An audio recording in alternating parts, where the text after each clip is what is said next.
Assalamualaikum warahmatullahi wabarakatuh.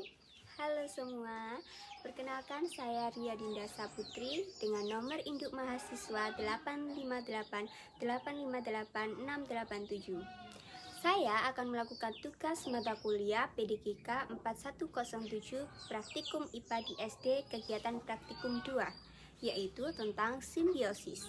Simbiosis adalah hubungan antar dua makhluk hidup yang berbeda.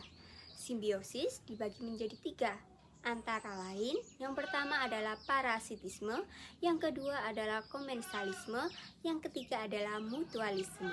Adapun alat dan bahan yang saya gunakan yaitu yang pertama alat tulis, yang kedua lembar pengamatan, sedangkan yang ketiga adalah alam sekitar. Yang pertama ada simbiosis parasitisme. Simbiosis parasitisme adalah hubungan timbal balik antar dua makhluk hidup di mana satu pihak diuntungkan namun pihak lain dirugikan. Contoh dari simbiosis parasitisme adalah kutu dan rambut manusia. Kutu bertempat tinggal dan berkembang biak di rambut manusia yang menyebabkan rambut manusia menjadi gatal dan manusia kekurangan nutrisi. Yang kedua ada hubungan benalu dan tumbuhan lain. Benalu menumpang hidup pada tumbuhan inangnya, mengambil air dan mineral, yang pada akhirnya akan membuat tumbuhan inang rusak dan mati. Yang ketiga ada hubungan nyamuk dan manusia.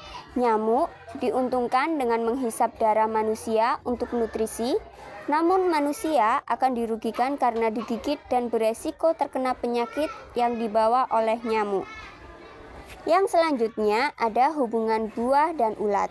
Ulat diuntungkan karena mendapat makanan, sementara pepaya akan dirugikan karena buah yang dimakan ulat tidak bisa tumbuh dengan baik.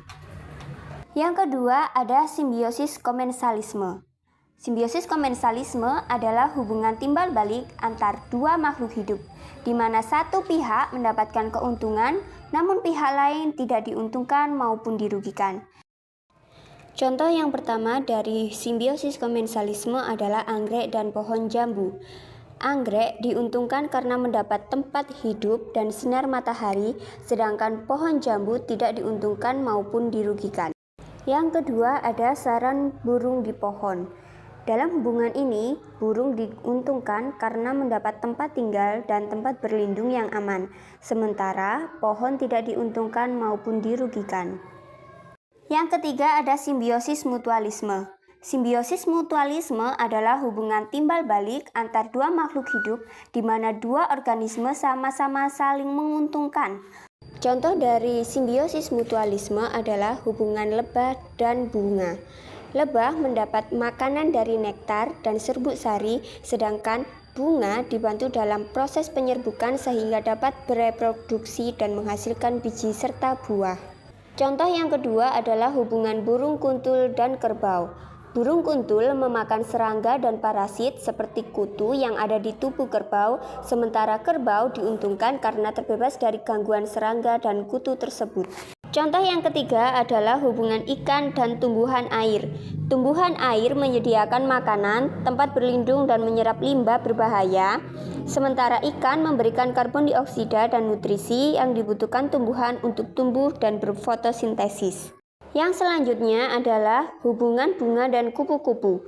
Kupu-kupu mendapatkan makanan berupa nektar dari bunga, sementara bunga mendapatkan bantuan penyerbukan dari kupu-kupu yang tanpa sengaja membawa serbuk sari dari satu bunga ke bunga yang lain.